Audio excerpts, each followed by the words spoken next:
So knowing how to give and ask for and receive feedback is really an important skill for nonprofit leaders, but it can be really difficult to develop that skill and to really know what to say or do in some of those instances.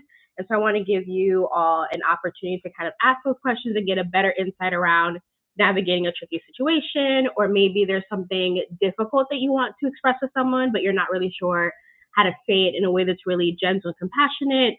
Or maybe like there's some feedback you give to your boss and that feels really prickly and confusing. Feel free to ask any of those questions. I'm happy to get into them. And I've also, I have a few questions to kind of get us started, and folks have already submitted their questions who haven't been able to come live. So again, feel free to put your questions in the chat if you've got them, or even as I'm explaining and responding to these things, if there's anything that I could clarify, happy to do that. If you don't know me already, my name is Petra Vega. I am an anti-oppressive leadership coach for BIPOC and LGBTQ plus nonprofit leaders who really want to be able to speak up in really important meetings and moments and in conversations, but sometimes the self-doubt that they may be experiencing is getting in the way. So I kind of help them navigate that situation. And I really care about helping you all really reclaim your voice as the powerful tool that it is. Through really being able to express what you need to say and to really be able to kind of create the change that you want to make at your organization. And so again, I want to answer all of your calls, all of your questions around how to give feedback, how to ask for feedback, or even how to receive feedback. And I want to make sure that you all have access to this resource that I've created. I'm going to talk through lots of things, but if you're someone that's like, I really do well with like a handout or a resource, like what's something that I could use, I really want to point you to my Feel Good Feedback Guide. I just put the link to it in the chat. It's free, and I give you my best guidance around doing this work for over a decade, around giving feedback in a way that's really trauma-aware, consent-based, and generative, meaning that it's really intended to grow in someone and not to belittle or make someone a bad guy, okay? So that's like, I'm really trying to offer feedback in a way that can be gentle, but also impactful. So if that feels like something that you really want to get access to, again, the link is in the chat. And the other thing that I wanted to say before we get into the questions, if you are here live, I want to encourage you to stick around to the end. I'm anticipating this to be maybe like 45 minutes to an hour, depending on the questions. But if you are able to stay until the end, you can win either one of two prizes that I'm doing during, I'm calling this my YouTube live tour. So you could either win one thing that is a free workshop series, is an introduction around anti-oppressive practices. It's called So You Want to Be Less Oppressive. You could win that for free. Or if you want to have a free one-to-one coaching consulting session with me, you can get your really personalized questions answered. You can have me for an hour, and that's called a spark session. So you could win either one of those two things, but again, you got to stay until the end. Okay, so let's get into these questions, these preguntas. So the first one I got was from someone who had asked, how do you ask for good feedback when the feedback you've been given is trash in the past? And by trash, this is feedback that is like not constructive, maybe it's surface level, or it's all positive, where you're like, I don't really know how I need to improve. So for this one, I think I just want to name before you kind of think about, okay, how do I ask for good feedback from my supervisor, my manager? I just want to name that there might be a little bit of trickiness. And so like, while I don't know you and your situation, all that specifically, I know a little bit because I asked you more questions about this. I do want to name that there might be, this is like a delicate thing to navigate because you really are teaching your supervisor how to give feedback, and probably they've never received this kind of training. In my experience, I haven't seen many organizations really give formal training around feedback. And if they have, it's been really lackluster. Like it's really not helpful. Probably it isn't aligned to the values that you are aligned to, so that it might not resonate. So I just want to name that around like, we want to proceed with caution here. But I think the thing that I most want you to focus on and kind of bring up to your supervisor, your manager, is this. I have a process for my approach to feedback that there's like a pre-phase, a during phase, and a post-phase. I think if you're getting really shit or like not constructive feedback, that we probably didn't have a conversation about feedback before we gave it, which is like that during phase. And so I really want to encourage you to think about the pre-phase of feedback. I have a video on this around how to ask for feedback as a nonprofit leader, so I'll link it after this video is up, or you can find it on my YouTube channel. But the pre-part of feedback is really having a conversation around like, how do you like feedback to be given? Is there a particular sentence structure? Is there a particular way in which that someone would need to give feedback to you in order for you to hear it? That needs to be part of the pre-conversation. I like to think about timing. Like, are you someone that really enjoys feedback immediately after the action, incident, event has happened, and you're like, hey, can I give you some feedback on this thing you just did? Or if you're someone that's like, I feel very hot or energized by whatever the thing is, I really would like feedback to happen later on. Or if you have like a hard day, like I don't think it's helpful to like pile on some difficult to hear feedback after a hard ass day. Like I just haven't seen that to be really successful. So there's a piece around timing. So there's like, how do you like feedback to be given? A piece around when is feedback given? And I think there needs to be a conversation around feedback, right? Like, has feedback been something that has felt really generative, like useful, constructive, good to you? Or have you been like bajillions of other people who have really negative experiences with feedback, where people will try to offer feedback, but it actually isn't feedback, right? It might be like control or criticism, which I'll name because it's part of another question. But really having that distinction around, is it feedback or is it not feedback? And so as someone who is the recipient of some like trash feedback, I would approach your supervisor and probably name like, hey, I've been learning about this approach to feedback from Petra, who's a leadership coach. Send them a video, send them one of my other videos and be like, can we have a conversation about this? I'm really interested in like improving, and like I've never heard anyone talk about feedback this way. Do you think these are some things that you and I could try? I think offering in a place of like, oh, I'm learning about this thing. Do you know about this thing? Maybe this is an area of improvement collectively, even though really your manager really needs to get up on it and give you some better feedback. So that is my offering for that. If anyone has questions, feel free to ask questions about that. But that is what I would suggest around like, if you're being given some really lackluster trash feedback, I think we need to have a conversation before any more feedback is given. Like, what kind of feedback are we looking for?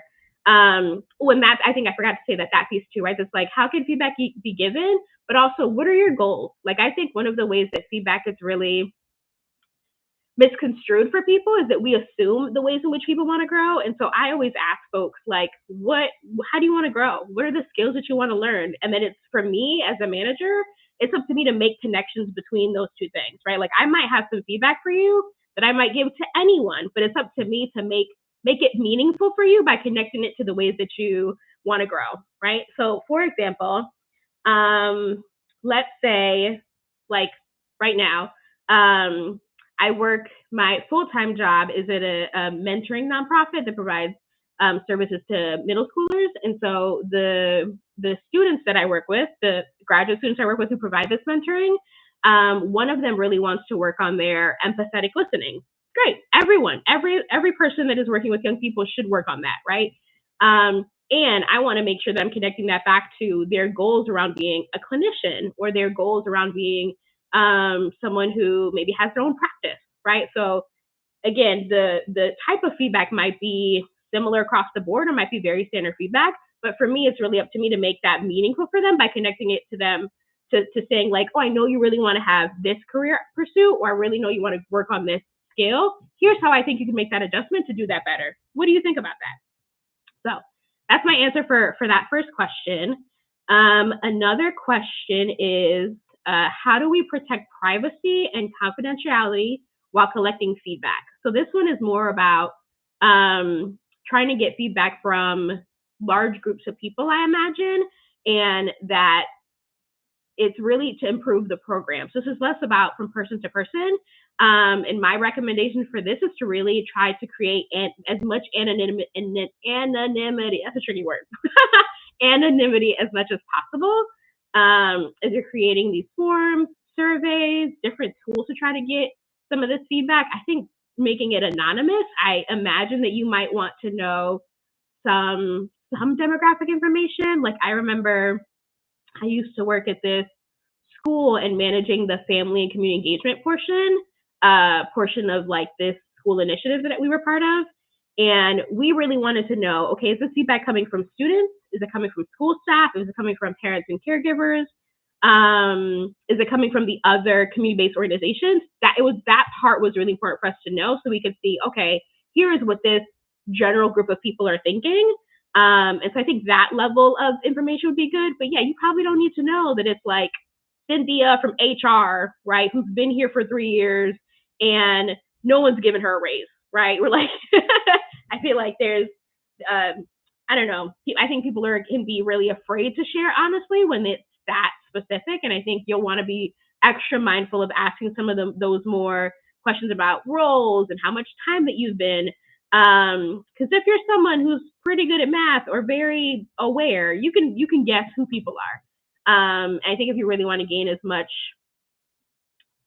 I want to say like clean data, right? That people are offering it from a place of real, genuine and honesty and transparency. I feel like trying to create as much anonymity as possible would be good.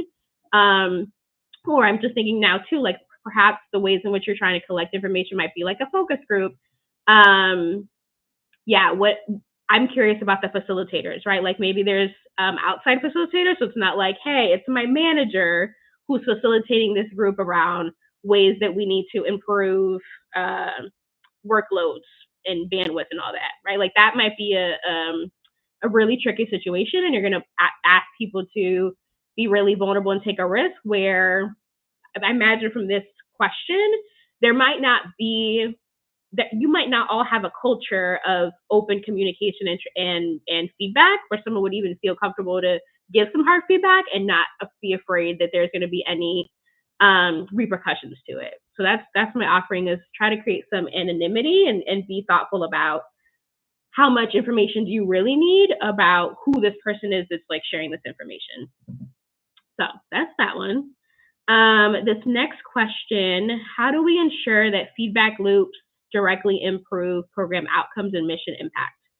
So this one's like similar, it's a similar neighborhood as this other one around more programmatic improvements and how can we make sure that we're getting information from stakeholders, maybe community members, maybe constituents, maybe clients that you're working with, and what ways that we can do that and really create a feedback loop. I think for me, what I would offer around this one is to get really clear on what metrics really matter to you, right? Because if you are thinking about engagement and participation, like I would want to see what types of evaluation tools you're using to really measure that. Or if your program is really attempting to develop the leadership of people, which is something that can be like a little amorphous, I think having some kind of rubric or structure can be helpful for you all to see whether or not you are actually moving on this thing and not just like, I think it's better. Like I think data can be tricky in that kind of way. And I'll name an example around a previous job that I was in. And one of the things that we really cared about as an organization is trying to make sure that we were implementing the program model with fidelity. We really cared about like everyone who worked at this program was having similar meeting structures, was having similar outcomes, was using particular skills with with a program for parents, that they were using particular strategies and approaches with parents. And so we had a rubric around this, right? And those were some of the metrics that we used around like, okay, is this happening in a meeting? Is this follow-up happening? What prep work has been happening before all of these things? But I think really if you want to make sure that there is a feedback loop that really directly connects to your program outcomes and the purpose of the mission, I really think that you need to zoom into what are the metrics that really matter and then creating tools to measure that. Because I think there's some ways that people can say about, we really care about building relationships with our community members, and then to really evaluate that, people really may not have those kinds of structures in place. So I think that's a place that I think the tool, the questions that you're asking in this thing really matter. Because the answers are only going to be as good as the questions, I feel, you know? So that's on that one.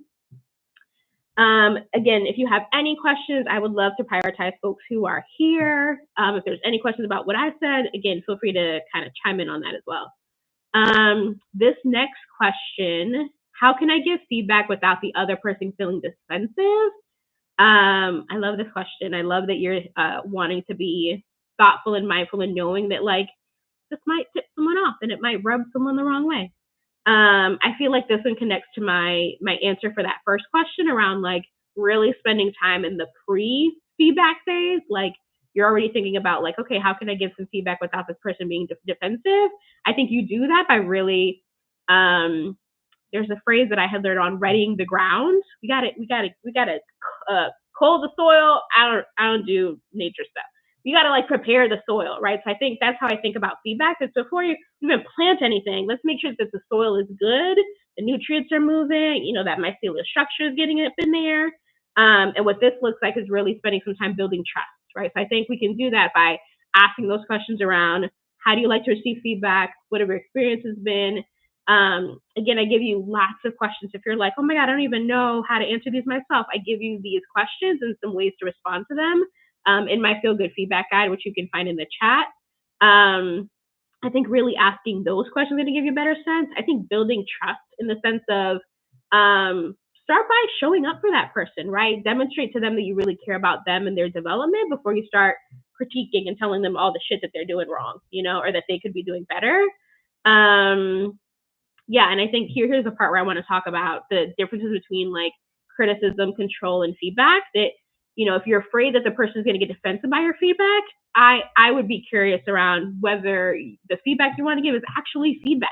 You know, like maybe that's what's fucking tipping them up. Where I see the differences between these three as for criticism, I see this one is really around noting perceived faults, right? That this is like getting at you, there's something that's wrong here. And so an example might be like, maybe it's someone who's always late, right? And you're just always late, you know? I think if you're not aware of nonviolent communication, I think some of my ideas come from this, where words like always like aren't all that accurate, right? And I think that's like a very inflammatory kind of word where you're like, you don't know me, you don't see me all the time.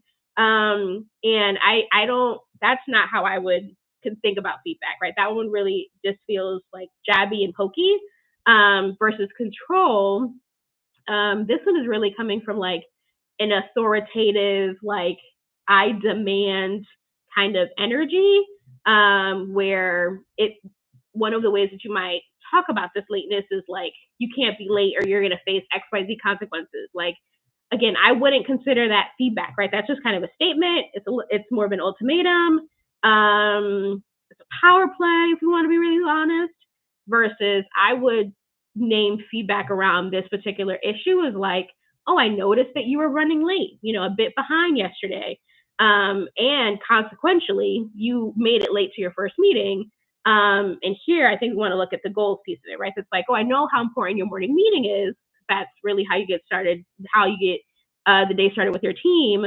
Is there anything I can do to help you arrive on time, right? And I want to name that for some people, it's going to be like, I'm not here to call it off. People need to do their jobs and be on time. And I hear that, but also I don't, because I don't value timeliness. So I can't relate. That's not going to be my legacy. I'm not going to be on time. So this might just be a me thing. But anyways, I think this is also like a lot of people really have a hard time with other people's lack of timeliness. But I think offering it in this way around like, here's a noticing I have. Here's how the noticing connects to a negative outcome. Here's how I see the relationship between that negative outcome and your goals. Like you really care about meetings being well, about them starting, about getting people started on the right foot. And that's not happening right now. How can I help you? And I think you might be surprised if you haven't used that phrase around like, how can I help you with a thing that you're struggling with? People, in my experience, it has been that people really they will be responsible for themselves, right? Like I think it's just such a kind, gentle gesture to be like, how can I help you? I see that things are not going good. How can I help you, right? And I see people be like, no, I'm going to do it and I'm going to figure this out, blah, blah, blah. Like I just don't think that we need to go into like criticism control mode. I think that there are more humane and compassionate ways for us to support people in being accountable and responsible. They don't have to do all of this stuff over here, you know? So yeah, that's my suggestion. If you don't want the other person to be defensive, I think spend some time in the pre-phase to get a better understanding around like what might be the things that do make this person defensive. And I want you to be really intentional about like, is your feedback actually feedback or is it control or criticism? So I think that's what I have for that. I've got a few more. How about, well, speaking of kind of related to this one, here's a question around how do we handle negative feedback or criticism constructively? So the first one, if you're on the receiving end of like, I think about it as like hard to hear feedback. Maybe the feedback is in one scenario, you're like, oh, that really hurts me. Maybe you're taking it personally. I think the way that I teach my feel good feedback approach, I really emphasize consent based.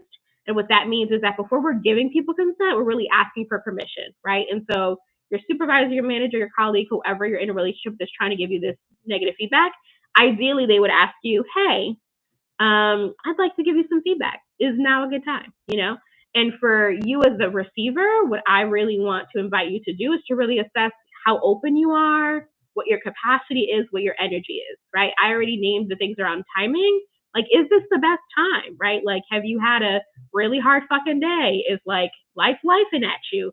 Probably this is not the time to get some difficult feedback. And I think if people are like, can I give you some feedback? It might be a little difficult to hear. So that should just kind of flag it to you. And ideally, you're having conversations in this pre-phase before feedback is given, where you can already communicate like, hey, I really enjoy feedback to be written and I can have some time with it. And then I would love to have a conversation with you, right? And ideally, you have a manager who is also learning about this approach to feedback where they can give you that space, right? So I think that's my first one is if you are trying to handle negative feedback or critique, really tune into your openness, right? Because I think if you are not open to it, it don't matter how people package it to you. You know, you don't have the bandwidth to hold it and to process it. But let's say that you do. You're like, yeah, sure, let me get this feedback. I want you to hear what this person has to say, and then I want you to ask for context and examples. I feel like sometimes we are given feedback and we're like, thank you for the feedback. And then we're like, I don't know what the fuck I'm supposed to do with that. Like, I think that doesn't leave us off in a good place. And so I want to invite you to ask for context. You're like, oh, how have you seen this feedback happen, right? Like maybe the feedback is, I've noticed that you really aren't, I don't know, maybe networking is really important or relationship building. You're like, oh, I've noticed that you don't really come to any of the social events, right? And this is like a role that really requires you to build those relationships. Like maybe that's the feedback. Then maybe you would ask, you're like, oh, okay, tell me more about, like, give me more details about that. Like where is this at the event that we just had yesterday? Have you seen this like at staff meetings? Like, tell me more about the, what's the pattern that you're seeing and help me get familiar with the pattern. So I think definitely I encourage you to ask for context and examples, particularly if someone isn't coming with that. Like I think as the person giving you the feedback, they should really have this stuff handled. And if not, then I think it's up to you to kind of get that information. Because then I think it kind of leads into these next 2 points that I want you to think about. That's one, I think if people are not able to give you context or details, you're like, oh, I don't really know. It's just kind of a sense that I have. Bump that. We not. I think that we don't. I'm not a fan of indiscriminately taking feedback from everybody and their mama. Okay, like I think if this person does not have the details, the examples, if they're not able to paint the picture around like why you should even give a shit about this feedback, I don't know. That just it feels fuzzy to me. And I don't know that this person actually cares about your professional and personal growth. And I think for those of us in marginalized identities, we're just expected to take whatever people give us. And I wholeheartedly reject that. And so I just want to offer that to you, that if like the feedback that someone is given to you, particularly if they haven't done the labor of building trust with you, of kind of checking in around your feedback styles and preferences, that I don't know that you should have to take it. So I just want to give you that invitation. And then I think as you're hearing this feedback, perhaps you early on when the person asked for consent, you said, yes, yeah, I'm totally open to this thing. But then you're noticing that as you're talking about it, maybe you're inflamed, right? Maybe you're having a stress response. Maybe you want to fight this person. Maybe you see yourself fawning and wanting to just like collapse and be like, yeah, you're absolutely right. I suck at everything. Or maybe you're freezing, right? And there's like nothing that this person is saying is actually getting through to you.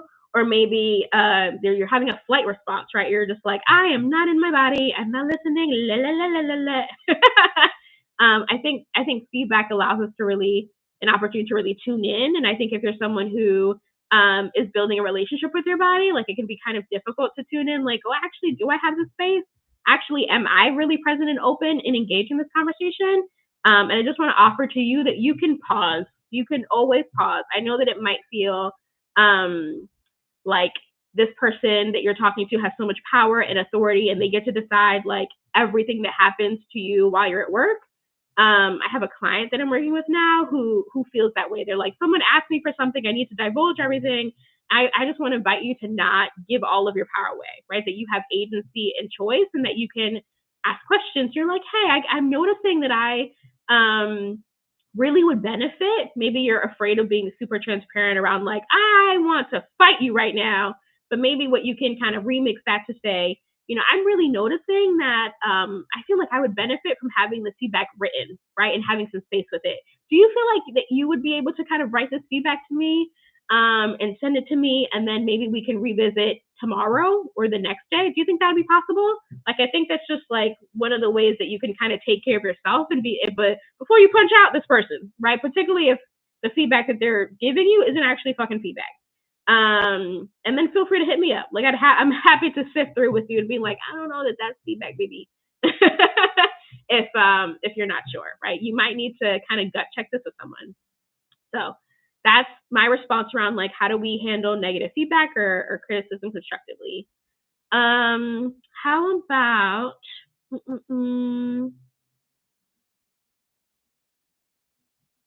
So how about this question around how can we create a culture that really values and encourages open feedback across all levels of the organization? So I imagine this person, you are someone in a leadership role. Maybe you've peaked that your organization isn't the most feedback friendly, or maybe it's not that they're feedback avoidant. Maybe they're just like neutral. They're not really doing anything about it, but you sense that there's something more that could be done. I have another YouTube video where I kind of break this down and I have visuals and things, but that's like your learning style. But I'll just share here that I think about the ways that you can create a culture of feedback in three levels, right? So one, I think at the individual level for you really should know how you like to receive feedback. And I know likely that you haven't been asked around how you like to receive feedback, and that's a problem. I'm so sorry. But I think that that's the first step, is that you should be able to communicate to people how you like to receive feedback, ideally. It may not be that people always respect that or are mindful, but I think for your own knowledge and self-awareness, you should know how you like to receive feedback. So at minimum, that's what I think you could do. Interpersonally, let's say that you are someone who manages other people, or maybe just with your colleagues, you all can be practicing this three-part process around giving feedback, right? That you're having a conversation before feedback is given that I've named, I think, a few times already. There's a during phase of the feedback that you're actually giving the feedback. You're asking for examples. You're tuning into how this feedback is connected to your goals. You're kind of thinking about like, okay, if this is the feedback, what are the things that I would need to do to improve? All of that is happening in the during phase. And then I think in the best case scenario, there's an after phase of feedback. Again, I've been like refining and testing, experimenting with this approach around feedback for about a decade now. And so it may not always be possible for all of these three different phases to happen. And if you grab my Feel Good Feedback Guide, I give you like my worst case scenario, this is the only thing that's happening. Best case scenario, all three levels are happening. But in the after portion of feedback, I really think it's helpful to evaluate the feedback, right? We're getting feedback on the feedback. We're like, hey, I told you, we talked about your lateness before, right? Or maybe it's that I don't see you connecting as much or socializing with folks, if it's from that previous example I gave. How did that land with you, right? It's been a few days, it's been a few weeks. I just want to check in to see if I shared that feedback in a way that landed well with you. Do you feel like it was effective? Kind of take ownership over. I really want to improve the way that I give feedback to you. I really care about your growth. Let me know how that landed for you, right? I think there should be an after phase of feedback, and that's really how, again, you're building that trust so that even if you fuck it up in the future, you're like, oh, but we checked in that one time. I trust that we will check in again, right? And this wasn't the best way that I've had feedback given, but let's talk about it, right? Let's troubleshoot what went wrong and how we can be doing that better. So that's at the interpersonal level, like with you, a colleague or someone that maybe you're managing. And then I think as an institution, you all really need to identify and tackle any of the ways that a culture of politeness or niceness is getting in the way of feedback, right? I think there's some ways that people can really lean into the we're a family here, which I have lots of thoughts about, but to be short, red flag. But I think there's lots of ways where people are like, oh, we just love each other, everything's great. And then that creates a space for no honest conversations around serious areas for growth, right? I don't think it needs to be, again, I don't think that feedback needs to be belittling or patronizing or debilitating to people. But it should stretch people, I think, right? To be like, oh, I feel challenged by this in a good way. And so I'll name a few of the major characteristics around a culture of politeness that I've seen that might be that folks really avoid conflict, right? And so they see feedback as conflict around oh, you didn't do this thing quite right, or how to change that. And so I think that there really needs to be a conversation and openness around oh, we want to be improving, right? That is a thing that we all expect from each other. And then you all need to have a conversation around, okay, we all care about improvements. Does that mean anyone can give anyone feedback around improvements? I remember I was at a job before that some people believed that only people who supervised other people could give them that feedback, right? And in some ways that can work, but I remember at this job, I supervised 15 staff members, and that would mean that if any one of the other leadership folks in leadership positions had feedback for the 15 people, I had to be given it. And I was like, that is an inequitable distribution of feedback, right? So we had a conversation about that, try to kind of create that to be more equitable. It's not that just only one person in the organization is responsible for giving all this feedback, because that's not right either. So I think conflict avoidance is one big one that I've seen. I think there's a lack of training that I named before. That's you really, if your organization doesn't feel like a place where people can be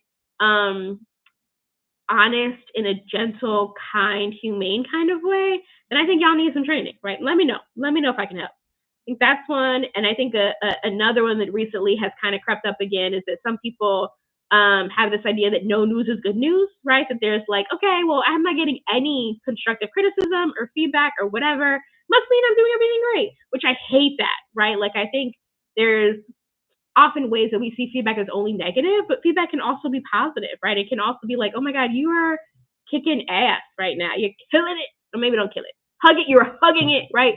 You're just doing a fantastic job. And I think that is just as valuable as people hearing critiques. Yeah, so I think really think about, and I'm going to link the video that I have around creating a culture of open communication around feedback. In other ways, and that video I kind of go much deeper into all of the characteristics that I see and ways to challenge those things. I think I'm going to do one or two more. So if you have any questions, feel free to pop those in the chat, and then I'll kind of bring this to a close. So I think this next one, how can we ensure that we hear from underrepresented or marginalized groups within our community? So similar to the one around how can we make sure we're getting as much feedback from the folks that we serve or for particular communities? I have a few thoughts on this, and I think my first thought is around accessibility. I'm thinking about, is the folks that you want to get input, feedback, areas for improvement from, is the tool that you're using to gain that feedback, is it accessible? By which I'm thinking about language, right? If there is a focus group, right? Or maybe there is a workshop or webinar of sorts. Is that accessible? Do you have it in all of the languages that people would need it? I think interpretation is severely lacking in many places. I think I know, and I've been a part of organizations that really use staff members as interpreters where people ain't trained for that, and so I think if you really want to make sure that you are transferring information from marginalized and underrepresented groups, you really want to make sure that you have proper interpretation to really interpret that information, right? Versus someone that's like trying to make sense of and translating and interpreting all this language. You're like, I don't really know what that word is. I think it means this thing. Like, that's going to muddy up your data. I think the other piece around accessibility is also thinking about what word choices you're using, right? That there is particular nonprofit lingo that you might want to throw out at people who have never been in a nonprofit before, right? Or have never had like, I don't know if it's blue collar, white collar, what are those things, right? Like a particular type of jargony kind of job. I don't make sure that you're not using any of that. And I think the format is also really important, right? If let's say that you are working with folks that may not have that literacy may be an issue. I remember one of my early internships, I was working in the South Bronx with community members who didn't know how to read and write in their native Spanish language. Like, that was just not a thing that they had learned because they were forced to work so early on. And so if we would have given them a paper survey, that would have been inaccessible, right? Versus us having like a phone call conversation or a focus group or anything else that might have been more verbal. That was the way in which we were really get feedback from folks. So that's what I think about, like, format. Think about like who are the people and what's their capacities, what is their abilities, and how can you make sure that you're gaining feedback in a way that's really accessible to them. So I think that's one. I think the other piece is timing. I have seen groups really rush evaluation, feedback, input. Some groups forget that, again, kind of similar to this, like, not everyone works in a nonprofit, particularly if your nonprofit is really shining with their sense of urgency, right? They might be like, we really want to make sure that we have all of our constituents surveyed by next week, and like, it's Thursday, right? So next week is like 2 days from now. It's like, that's a problem, right? I think that you should plan for multiple weeks, right? And thinking about that there really is like a whole marketing communication plan around like, hey, we really want to get feedback from you around this time. Let me get you ready for it, right? Depending on how involved the feedback that you want to get, there might need to be some training or some formal preparation so that people know these are the kinds of things that we're looking for. Here's the information that you need beforehand. Like, I think part of the reason that we don't get really good quality feedback is because we don't get people ready for it, which again is why I have a whole like prep phase around feedback. It's like, don't jump in until you do the pre-work. I think my third one is really similar to this, like timing and making sure that there's a plan around communicating this thing. I think advertising it multiple times, right? Don't assume that just because you send one survey to people, that everyone's going to do the survey, right? And I think oftentimes you can kind of give up. You're like, well, nobody did it. And I was like, well, yeah, you sent one survey on Friday at 3:27. Like, that is bad timing. I think plan to like advertise multiple ways, multiple times, and there's multiple ways too, right? So maybe if we're sending out an email, maybe let's do a phone call, maybe let's put it on social media. Think about all of the ways that the people that you want to get feedback from are interacting with the world already, and try to align yourself with those ways so that you can get like the most bang for your buck, right? Yeah, so that's my recommendation on how you can get make sure that you're hearing and getting feedback and input from folks who may be underrepresented or marginalized in your community, or maybe the folks who you serve. I think let's stop there. I want to again bring you back to the Feel Good Feedback Guide. I have named it a few times throughout this live. It is a robust resource that will go in much deeper into some of the topics that I named. I'm also going to put in the chat box the different videos that I had referenced as well, that also goes much deeper. And then if you are